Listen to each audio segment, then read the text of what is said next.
안녕하십니까. 지금부터 베스트셀러인 나는 나로 살기로 했다. 김수현 작가가 이 베스트셀러를 지금 보면 20세를 했습니다. 20세를 기념을 해서 이 책을 내놓은데, 냉담한 현실에서 어른살이를 위한 투두리스트, 냉담한 현실에서 어른살이를 위한 투두리스트에서 어른으로 살아가는 데에 매우 귀중한 말씀을 담고 있습니다. 아무쪼록 이 책은 나는 나로 살기로 했다 하는 이 책은 3년 연속 베스트셀러, 일본, 중국, 대만, 베트남, 태국의 판권 수출, 대한민국 전자출판 대상 우수상을 수상한 책으로 김수현 작가의 매우 대표적인 그런 작품이라고 얘기할 수 있겠습니다. 김수현 작가는 여러분 잘 아시다시피 참으로 우리나라에서 그 여성으로서는 대표적인 이런 인문학의 대가로 저는 알고, 오늘 여러분에게 감히 이렇게 이 좋은 책을 소개를 하기로 했습니다.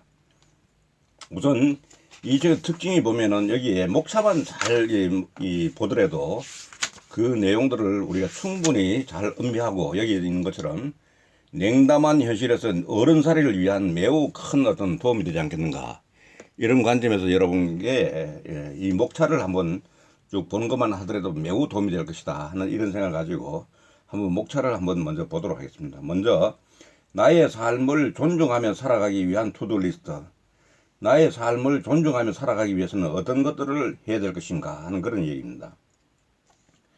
내게 친절하지 않은 사람에게 친절하지 않을 것, 비참해지려 애쓰지 않을 것, 떳떳한 자신에게 자부심을 느낄 것, 인생에 지나간 사람들에게 상처받지 않을 것, 인생에서 숫자를 지울 것, 누군가의 말에 흔들리지 않을 것, 모욕하는 삶을 살지 않을 것, 스스로에게 변명하지 않을 것, 누구의 삶도 완벽하지 않음을 기억할 것, 보통의 존재로 충분히 행복할 것, 나를 평가할 자격을 주지 않을 것, 주눅들만큼 겸손하지 말 것, 나의 삶을 존중할 권리를 말할 것. 이렇게 나의 삶을 존중하며 살아가기 위해서는 이런 부분들을 우리가 유념을 해야 되겠다 하는 생각이 들고, 그 다음에 나답게 살아가기 위한 투두리스트, 나답게 살아가기 위해서는 어떻게 해야 될 것인가. 단단한 자존감을 다질 것, 나다운 삶을 찾을 것, 더 이상 삶의 질문을 유예하지 않을 것, 당연했던 것에 질문할 것, 누구의 기대를 위해서도 살지 않을 것, 나 외엔 무엇도 되지 않을 것, 세상의 정답에 굴복하지 않을 것, 안목을 기를 것, 스스로 선택할 것, 개인의 취향을 갖출 것, 진짜 나 자신을 대면할 것, 자신이 빛날 수 있는 자리에서 살아갈 것. 이렇게 나답게 살아가기 위한 일들을 정리했고, 또한 불안에 붙잡히지 않기 위한 투두리스트, 삶이라는 모호함을 견딜 것, 문제를 안고도 살아가는 법을 배울 것, 자신만의 문제라고 착각하지 말 것, 미래에 대한 엉터리 각본을 쓰지 않을 것, 진짜 해결책을 찾을 것, 과민해지지 않을 것, 충분히 슬퍼할 것, 힘이 들 땐 힘이 든다고 말할 것, 불안하다고 무작정 열심히 하지 말 것. 또한 함께 살아가기 위한 투두리스트는 서로에게 최소한의 예의를 보일 것, 모든 이에게 이해받으려 애쓰지 않을 것, 서로의 경계를 지켜줄 것, 너그러운 개인주의자가 될 것, 일상에서 승패를 나누지 않을 것, 미움받지 않기 위해 좋은 사람이 되지는 말 것, 부끄러워할 필요가 없는 일에 부끄러워하지 않을 것, 모든 사람과 잘 지내려 욕심내지 말 것, 생활 기스와 완전 파손을 분류할 것, 지금의 관계에 최선을 다할 것, 그린라이트가 가졌다면은 직진할 것. 그럼에도 누군가와 함께 할 것. 더 나은 세상을 살기 위한 투두리스트. 때론 재미없는 이야기를 할 것. 스스로를 비난하지 말 것. 나의 몫을 외면하지 않을 것. 필요하다면 버틸 것. 조바심은 버릴 것. 잘 싸우는 법을 배울 것. 희망의 근거를 만들 것. 기꺼이 세상에 호의를 베풀 것. 돈으로 환원되지 않는 나 자신이 될 것. 헝거게임에 참여하지 않을 것. 방황하는 어른이 될 것. 좋은 삶 그리고 의미 있는 삶을 위한 투두리스트. 행복을 삶의 목적이라 부르지 않을 것. 가볍게 살아갈 것. 삶의 경우의 수를 늘릴 것. 메마르지 않으려 노력할 것. 다들 알아서 행복할 것. 얻은 것은 무엇인지 생각할 것. 지나간 과거와 작별할 것. 인생의 여백과 바보 비용을 둘 것. 그래도 당신은 당신을 이해할 것. 나의 행복에 관심을 가질 것. 완벽하지 않음을 사랑할 것. 어떻게 살 것인지 물을 것. 어른으로 살아갈 것. 맨 나중에가 어른으로 살아갈 것이란다.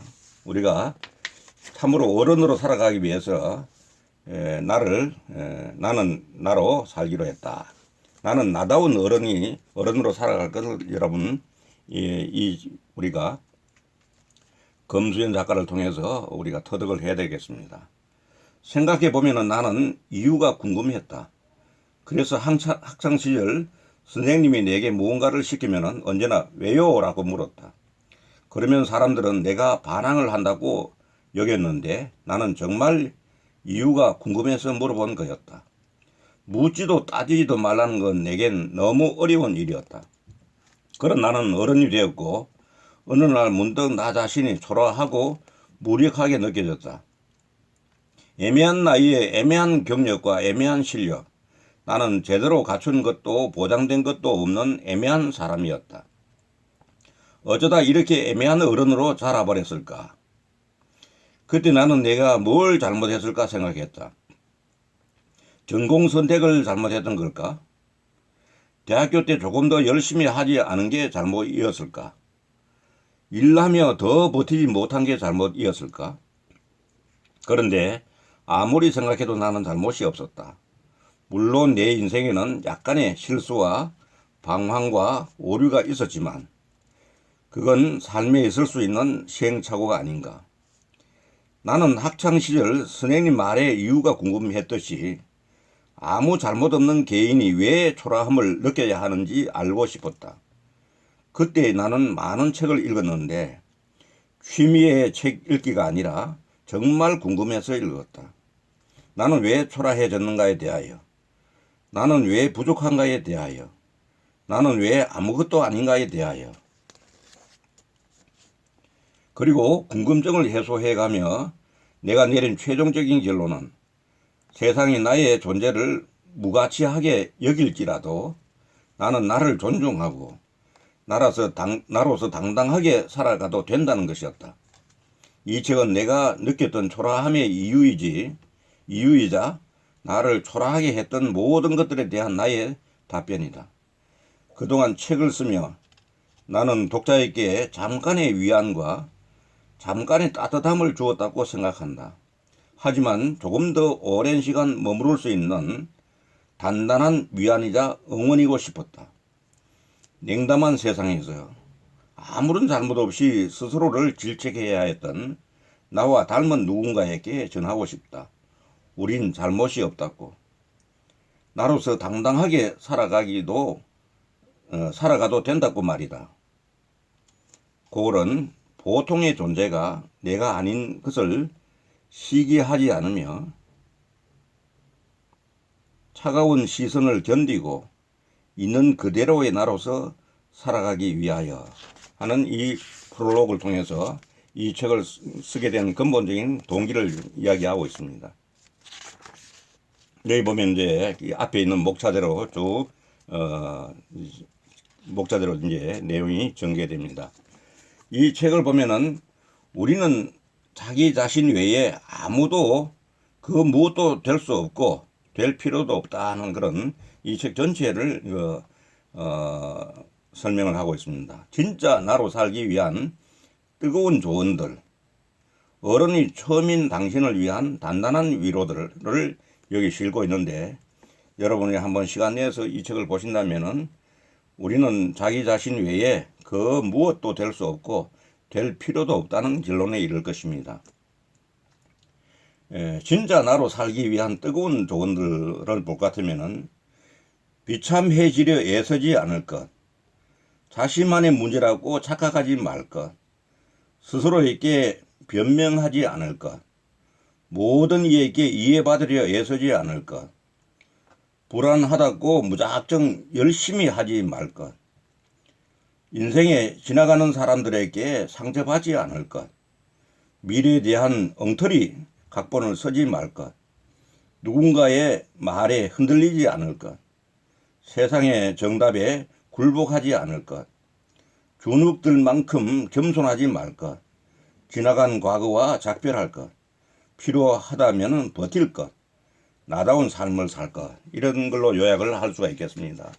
아무쪼록 김수현 작가가 이 전체를 통해서 우리에게 이야기하려고 하는 것은 앞에 있는 그 목차에 대한 내용들과 마지막에 이렇게 총괄해서 이 책을 쓰게 된 그 동기를 여러분에게 알려드림으로써 이 책의 전체에 있는 전체의 내용을 같이 한번 보려고 그럽니다. 이 책은 워낙 분량이 많기 때문에 다 볼 수는 없고 해서 몇 군데를 한번 추려서 볼 것 같으면은 여기에 내게 친절하지 않은 사람에게 친절하지 않을 것이라는 제목 하에서는 이런 얘기가 나옵니다.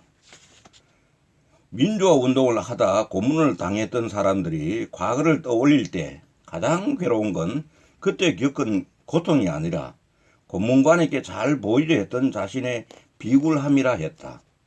물론 그것이 우리의 잘못은 아니지만 사람의 자존감에 치명상을 끼치는 건 부당한 대우 자체보다 부당한 대우에 굴복한 자기 자신인 거다고 이야기하고 있습니다. 갑질이란 뭔가? 최소한의 인격적 대우조차 갖추지 않은 천박한 갑과 최소한의 인격적 대우조차 요구하지 않는 무력한 을의 합작품이다 했습니다. 갑질은 결코 갑에 의해서만 일어나는 것이 아니라 갑과 을의 합작품이라고 하는 아주 예리한 그 통찰력을 가지고 보고 있습니다. 비참해지려 애쓰지 않을 것이라는 내용 속에는 자신을 비참하게 만드는 법이라는 책에서는 타인의 삶을 훔쳐보며 내 삶과 비교하는 것이 자신을 비참하게 만드는 가장 쉬운 방법이라 그렇게 이야기했다고 하는 내용을 언급하고 있습니다. 그리고 여기에 또 떳떳한 자신에게 자부심을 느낄 것이라는 내용 속에는 노력에도 그럼에도 불구하고 노력 이꼴 능력 이꼴 성공이라는 등식은 게으름 이꼴 무능이 이꼴 가난이라는 등식으로 자동 연산되어서 가난의 이유를 노력이 부족한 개인의 탓으로 돌리고 차별과 계급을 정당화한다 하는 이런 얘기가 있습니다. 그래서 우리가 여기서는 차별과 계급을 정당화해서는 안 되겠다는 그런 얘기고, 기회가 평등하지 않는 한 능력주의는 허구일 수밖에 없음에도 불구하고 성공시대와 자기개발서가 실어놓은 왜곡된 능력주의는 우리를 부자인가 아닌가 하는 결과값에 맞춰서 우쭐함과 부끄러운 사이 어딘가에 놓이게 했다, 이렇게 비평을 하고 있습니다. 그리고 가난하다 해도 삶에 최선을 다했고 떳떳하게 살아왔다면 그 삶에 자긍심과 자부심을 느껴야 한다고 얘기하고, 세상에는 부끄러워해야 할 부가 있듯이 떳떳한 가난이 있다고 이렇게 또 예리하게 짚고 있습니다. 그리고 여기 보면은 인생에서 숫자를 지울 것이라는 그 얘기가 있는데, 숫자를 자꾸 강조하는 건 이유는 뭐냐면은 인터넷에 떠들어왔던 나라별 중산층의 기준을 예를 들고 있습니다. 영국 옥스퍼드 대에서 제시한 중산층의 조건은 뭐냐? 페어 플레이를 할 것, 자신의 주장과 신념을 가질 것, 나만의 독선을 지니지 말 것, 나만의 독선을 지니지 말 것, 약자를 두둔하고 강자에 대응할 것, 불의, 불평, 불법에 의연히 대처할 것, 이런 부분이 영국에서 이야기하는 말하면은 중산층의 기준입니다. 그럼 프랑스는 어떠냐? 프랑스는 퐁피두 대통령이 삶의 질에서 정한 중산층의 기준을 볼 것 같으면은 외국어를 하나 정도 구사하여 폭넓은 세계의 경험을 갖출 것, 한 가지 이상의 스포츠를 즐기거나 하나 이상의 악기를 다룰 것, 남들과 다른 맛을 낼 수 있는 별미 하나 정도는 만들어 손님을 대접할 것, 사회봉사단체에 참여하여 활동할 것, 남의 아이를 내 아이처럼 꾸짖을 수 있을 것, 이렇게 얘기한 반면에 대한민국은 어떠냐? 연봉정보 사이트에 직장인 대상을 해서 설문을 했는데 한국은 어떠냐? 부채 없는 아파트 평수 30평, 월급이 500만 원 이상, 자동차는 2000cc급 중형차, 예금액 잔고 1억 원 이상, 해외여행은 1년에 몇 번, 이렇게 볼 것 같으면 영국, 프랑스와 비교했을 때 우리나라 기준에 빠짐없이 등장하는 것은 바로 이 숫자라고 하는 것입니다. 이 과연 숫자가 이걸 만족했을 때 우리는 과연 영국이나 프랑스나 이런 나라보다도 훨씬 더 월등한 어떤 중산층의 그 위치가 월등하다고 볼 수 있느냐? 결코 그렇지 않다는 것이죠. 그래서 우리는 숫자 노름에 우리가 함부로 우리가 자부심을 가져도 열등감을 가져도 안 된다고 하는 그런 생각입니다. 그래서 우리는 매우 숫자에는 예민한데 인생에서는 숫자가 다 말을 하는 것이 아니다. 숫자로 다 말을 할 수 없는 부분이 있다는 그런 얘기입니다. 그래서 숫자에서 나오는 얘기 중에 하나 또 하나는 IQ가 지혜를 측정할 수 없고 친구의 숫자가 관계의 깊이를 증명할 수 없으며 집의 평수가 가족의 화목함을 보장할 수 없고 연봉이 그 사람의 인격을 대변할 수 없다. 진정한 가치는 숫자로 측정되지 않는다. 그러니 만일 당신이 우월한 존재가 아닌 비교할 수 없는 존재가 되고 싶다면 가장 먼저 삶에서 숫자를 지워야 할 것이다. 삶의 가장 중요한 것은 숫자가 담을 수 없는 것들에 있다. 이렇게 주장을 합니다. 그래서 이 책을 한번 여러분이 실제로 구입을 해서 한번 보시면 이 김수현 작가의 노련함, 예리함, 우리가 참으로 나는 나로 살기로 했다 하는 이게 근본적인 그 의도와 우리가 어떤 자세를 가져야 될 것인가 하는 것을 잘 알 수 있을 것이라는 생각이 되고 오늘 나는 나로 살기로 했다는 부분을 여러분과 함께 이 책에 총괄적으로 얘기하고 있는 그 메시지를 여러분과 함께 공유했습니다. 여러분 도움되기를 바랍니다. 감사합니다.